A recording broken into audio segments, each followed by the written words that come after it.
দ্রুত অসুস্থতা কিন্তু দু রকমের। ওনার কিন্তু প্রথম একটা সার্ভাইকাল স্পাইনের অবনতি হয়েছিল, ভালো বেরিয়েছিলেন, হাঁটা চলাচল ছিলেন, বেরোচ্ছিলেন। লাস্টলি উনি শরৎচন্দ্র চট্টোপাধ্যায়ের উপর একটা ডকুমেন্টারি শুরু করেছিলেন, সেটার একদিন শুটিং বাকি ছিল, আদারওয়াইজ উনি ফিট অ্যান্ড ফাইন ছিলেন। আমি হি ওয়াজ মাই ফ্রেন্ড, লেটার হাজবেন্ড। আমি বলবো যে উনি যা চেয়েছিলেন তাই করেছেন।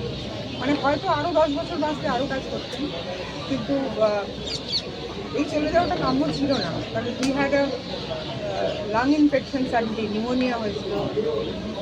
বারবার জিজ্ঞেস করেছিলেন যে আমার লাংটা ভালো হয়ে যাবে তো, ডাক্তাররা তো আশ্বাসও দিয়েছিল।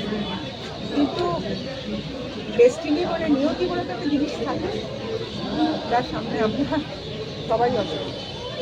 যে আমার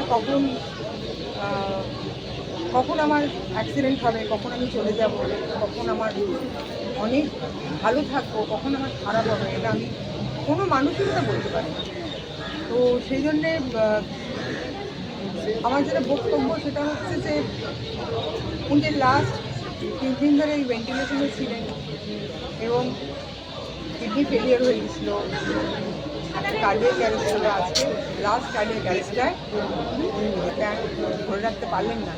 but he was loved by everyone. Sorry, মানে সমস্ত নার্স, ডাক্তাররা, জুনিয়র ডক্টর, পিজি, এভরিবডি সবাই ওনাকে প্রচণ্ড ভালোবেসেছেন এবং তারা চোখের জল পেয়েছে। এটা আশ্চর্য, একটা 4 দিন 5 দিন মানুষ থেকে কী করে তার জন্য এত ভালোবাসা তৈরি হয়, এটা একটা অভাবনীয়।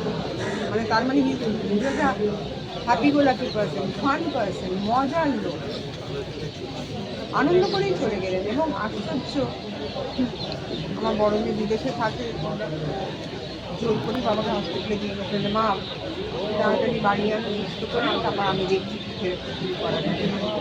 ছোটো মেয়ে কাজ ছেড়ে ব্যাঙ্গালোর থেকে এখানে এসে জয়েন করবো যাতে বাবাকে একটু দেখতে পারে।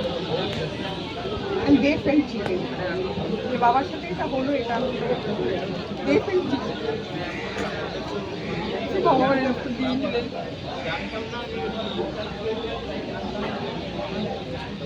এটা আমাদের কাছে খুব দুঃখজনক।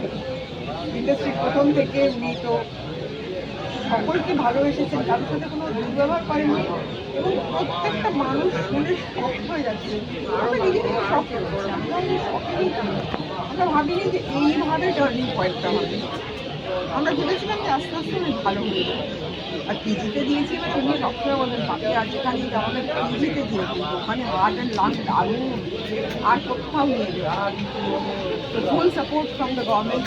বাকি অধিকারী আমাদের ভীষণ সাহায্য করেছেন।